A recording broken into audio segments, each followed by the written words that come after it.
4、3、2、1。各位线上的同修，大家晚安，大家好。同时，我也要跟大家讲说，大家早安，因为我们今天的摄影棚蓬荜生辉，有来自全球的慈亲伙伴们300多位在现场参观我们的摄影棚。各位慈亲朋友，大家早安！早安！哦，各位看看，你看这么多我们的慈亲伙伴从海外回来，刚好今天我们要在摄影棚要录影啊，所以他们来参访哈。有来自马来西亚、新加坡，还有哪些国家？印尼、缅甸、澳洲、尼泊尔也有啊。哦，联合国了哈。好，我们欢迎各位慈亲同学有机会来我们的大爱台摄影棚来参观我们的直播的录影啊。那今天我们要讲的题目是生活有寄托，生命有解脱。你们来这边参加活动，就是你们的生活有寄托，对，寄托在慈济上面，对不对？对，哎，就不会空虚无聊嘛，对不对？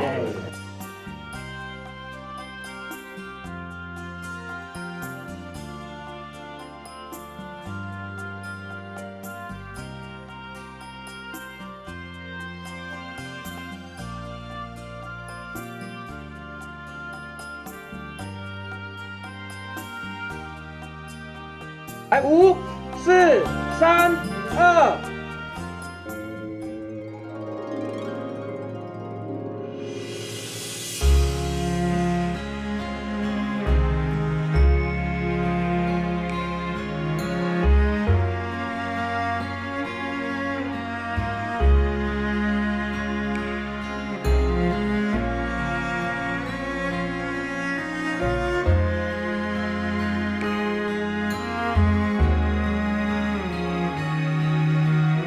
各位线上的同修，大家晚安，大家好。今天我们在大爱台的摄影棚录影啊，因缘很殊胜哈，因为现在是在花莲呐哈，那刚好我们在花莲的净思堂在举办全球慈经营队哈，那刚刚有好几十位的这个全球的慈亲伙伴们哈，来我们直播的现场啊，这个录影的现场来参观了哈，所以刚刚那一段呢，我是跟他们大家的互动哈，好玩的哈。现在我们就来正式开始哈。那欢迎大家来参加今天的线上读书会啊。今天晚上我们读书会的主题是生活有寄托，生命有解脱啊。那寄托跟解脱有什么不同呢？简单讲啊，寄托是心有所依靠，解脱是心无所束缚。两个看起来很接近，其实方向跟层次是不相同的。寄托是让生活有一个支撑点，生活不至于太无聊或者太松散了。例如啦，家庭啦、孩子啦、工作啦、成就啦、服务啦、信仰、兴趣、嗜好，或投入当志工等等。那它的功能是让人生活的有方向、有动力、有意义啦。那生活没有寄托的人，往往是很空虚、很迷惘，容易被情绪或者欲望牵着鼻子走啊。所以从做人的角度来看呢，生活有寄托也是很必要的。现在来解释什么是解脱啊？解脱不是说什么都不要，也不是放弃而是放下啊，是不被成败绑住。不被得失控制住不因外境而痛苦啦，外境的改变而痛苦啦。解脱的核心是什么呢？虽然在嘈杂有如污泥一般的人群中心仍然是无所纠缠而保持着清安自在啦。这个简单讲叫做解脱。所以寄托跟解脱最大的差别是什么？寄托可能因为生活有依靠造成失去依靠时可能会很痛苦，而解脱就不一样。解脱是即使有依靠有寄托，但不会被这个寄托绑架有也好没有也好，一切随境而安，随顺自然了。能付出就是福，这个是生活有寄托；能放下就是慧，智慧的慧啊，这是生命有解脱啦。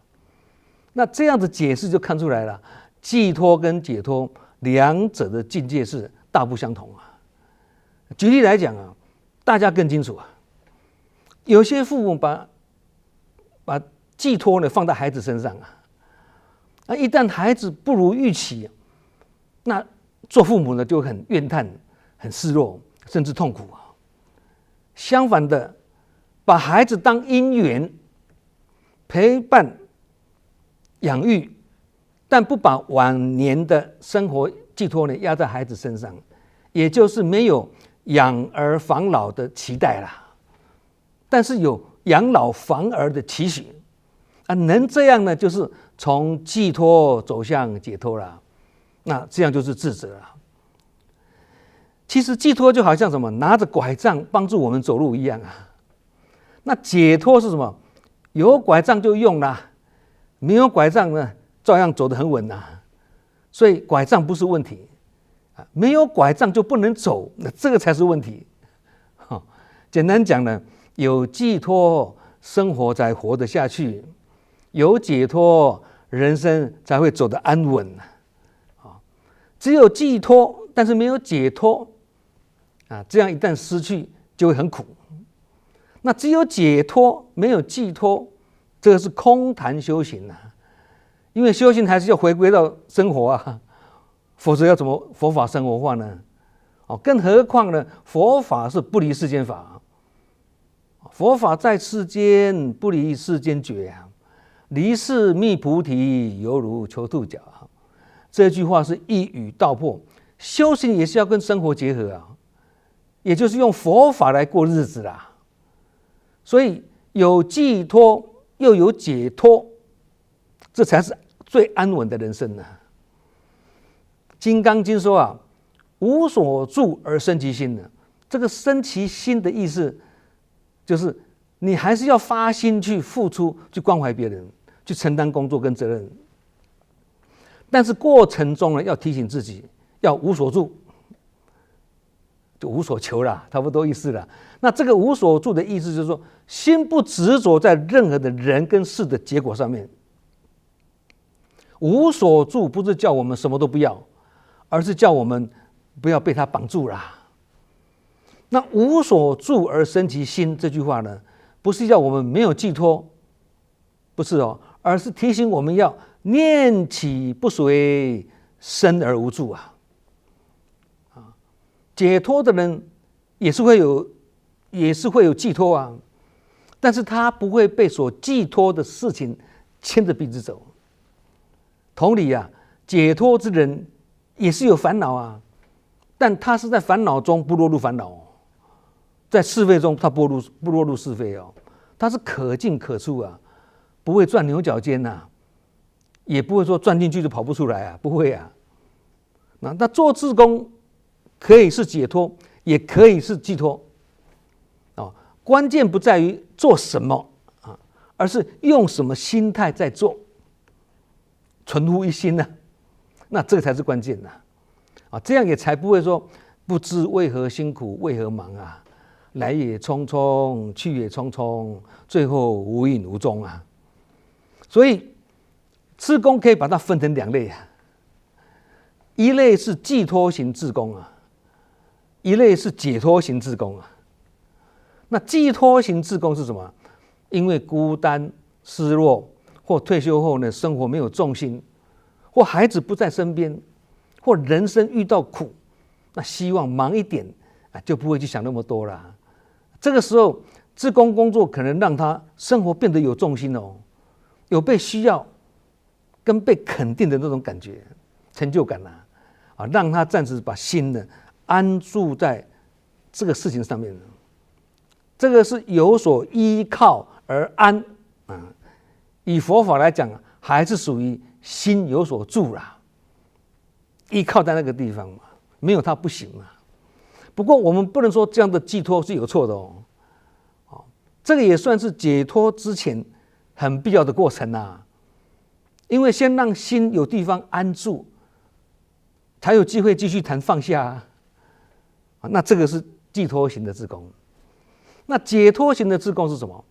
当志工做到一个阶段的时候呢，他会透过做中学，学中做，心轮开始转了，开始转念了，那这就不一样了。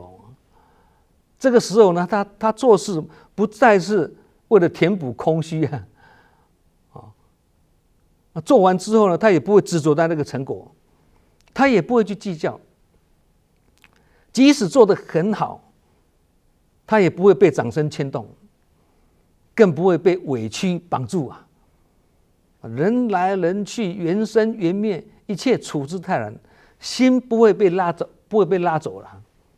那这个时候呢，他做事是随顺因缘，随境而安，随缘自在。那能够做到这样，就是解脱型志工了。那要如何让寄托变成解脱呢？那这个要分几个阶段。第一个阶段呢，先投入当志工，参加志工工作，参加公益活动，让生活不空转。第二个阶段呢，开始反问自己了，我是在被人家需要吗？如果有这样想法，也是有所求。或者要反问自己啊，为什么别人一句话会让我不舒服呢？我虽然努力的承担工作，但会不会很会做事，但不会做人呢？能自我反省这些问题，走到这一步了，就代表寄托开始被你松动的啦，开始要提升的啦，也是准备要提升进入解脱的阶段啦。好，第三个阶段，被冤枉误解了，还是一样甘愿做欢喜兽，承担工作时不被别人看见，或很有才华但怀才不遇，这个时候的心还是很安定自在啊，也是千山我独行，不必相送啊。走到这一步，就代表志工已经变成在修行的啦，走入修行的领域了，从刚开始的寄托变成最后的解脱。其实我们也可以问自己3个问题啦啊。第一，不做志工的时候，心会不会很慌？如果会慌，就代表还在寄托的阶段；如果不慌，就代表很接近解脱的了，已经很靠近的了。第二，被肯定时很高兴，被忽略时会很失落吗？如果心情起伏很大，就代表还在寄托啦。如果是心平气和、心轻安详啊，就代表正在解脱啦。第三个，志工做完了或者活动结束了，心是更轻安呢，还是更疲惫啊？如果感觉有委屈，甚至还在计较，那这个是身累心也累了。这个就代表做志工只是在寄托的阶段。相反的，如果活动忙完之后，心还是轻安喜悦，这个是身累心不累，这个代表已经解脱。简言之啦，寄托是借势安身，身体的身啊；解脱是借势练心呢。不过我们也不能否定寄托有寄托总比没有寄托好啊，安身总比没有安身好啊。虽然安心是更重要，没错了，可是安身也不能说不重要啊。那为什么不能否定寄托呢？因为很多人一谈到修行，就把生活或精神上的寄托，这种寄托把它说成哎呀很执着啦、逃避啦，或者依赖啦。那这样子的反应就太快了，也太苛刻。其实寄托是多数人走向善念跟安定的起点呐、出发点呐。例如忙碌的工作啦，照顾家庭啦，投入做志工啦，或发展自己的兴趣啦，或者进入修行团体去学佛啦等等，这些都能让我们的生活有重心，生命不空转。如果一开始我们就否定寄托，直接讲要解脱，这样好像要求小婴儿还不会爬就要他走，这是做不到的事情啊！这样等于对一个还站不稳的人说：“你不要靠任何东西哦。”那这样不但不慈悲，也不实际啊！因为对方根本就做不到嘛。所以不能否定寄托的重要啊。正言上人常说啊，人要有事做，才不会胡思乱想啊。有事做，这个事就是一种寄托啦。我们虽然不能否定寄托，但是要注意一点呢，也不能停留在寄托啊。为什么不能停留在寄托呢？问题不在寄托的事情上面，而是把寄托当成最终的目标。那这样就是目标定位偏的啦。停留在寄托容易造成什么？离不开，放不下，就好像沉迷在画层里面变成把这个过程当目标啊。简单讲了寄托它只是一个过程，不是终点啊。寄托只是个画层，解脱才是究竟的。忙碌可以让生活有寄托，所以忙也是一种方便法，因为一忙可以除宿害。以前我们有讲过了忙得没时间烦恼啦，忘记烦恼啦，忙得没时间说是非听是非啦，忙得没时间看别人的缺点啦，忙到没时间批评别人啦，等等啦。忙碌虽然可以让我们的生活有寄托，不过还要看是被忙碌推着走呢，还是忙得有意义、有目标、有重点。那这个也是要理清楚啊。现实生活中呢，有些人是靠忙碌来减少胡思乱想靠忙碌暂时忘记孤单、空虚跟失落靠忙碌来转移生活的重心嘛，让生活有寄托嘛。所以我们会看到有些人退休后反而变得更焦虑耶，或有些人一停下来就感到空虚，耐不住寂寞，于是就没事找事忙像这种忙碌就好像止痛药一样啦，短期有效，但不能持久。因此呢，只是忙碌，但是忙得没意义，这样的寄托也会变成是一种消耗。因为这样子的忙碌只是为了逃避内在的不安，只是为了填满时间或只为了证明自己还有价值，还有利用价值。这样时间久了，还是会出现身心疲累了，心灵更空虚了，甚至呢越忙越烦一停下来反而更空虚失落。这个告诉我们一个道理失去方向跟目标的忙碌，那只是在消耗生命而已台湾话叫做青梅骨做广钢那能让生活有寄托的是什么？有方向跟有意义的忙碌。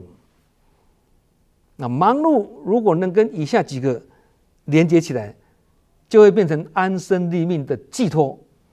那忙碌到底能不能成为生活的寄托呢？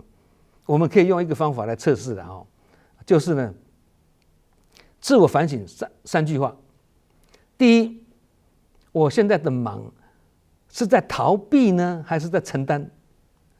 第二，这一份忙是让我的心更踏实呢，还是更空虚？第三，如果有一天停下来了，那这份忙还留下了什么呢？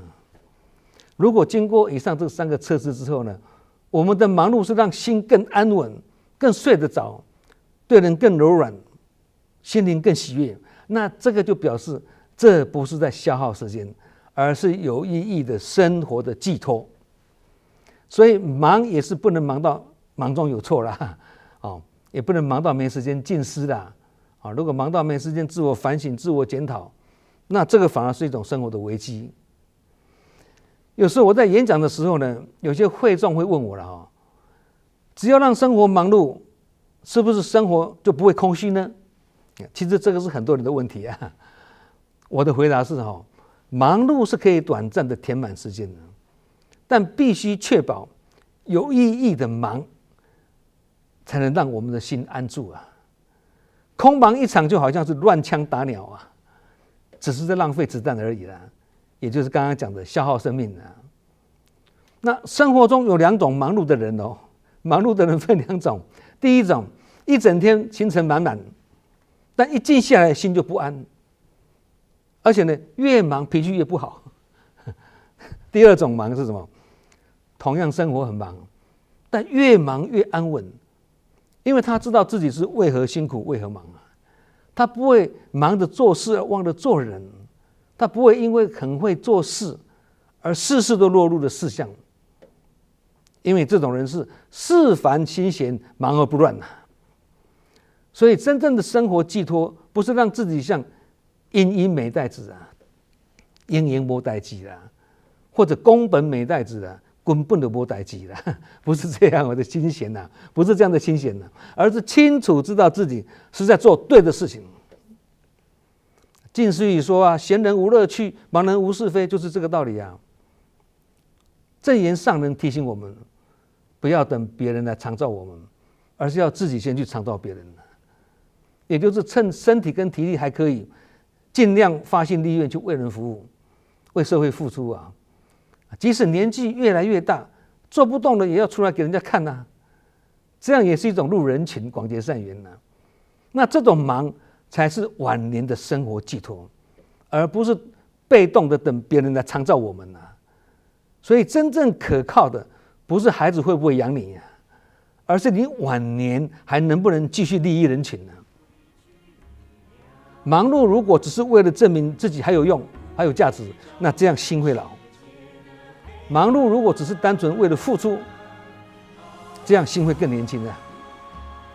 当一个人经济不依赖，感情不绑架，心灵有寄托，这就是最有尊严也最自在的养老防儿啊。总而言之的寄托是让人生站得住，解脱是让心不被绑住，有所依但不被这个依靠所束缚啦，有所烦恼但不被这个烦恼牵着鼻子走，相反的还要利用这个烦恼把它变成成佛的种子啊，这样就是借力使力的，才会更有力的。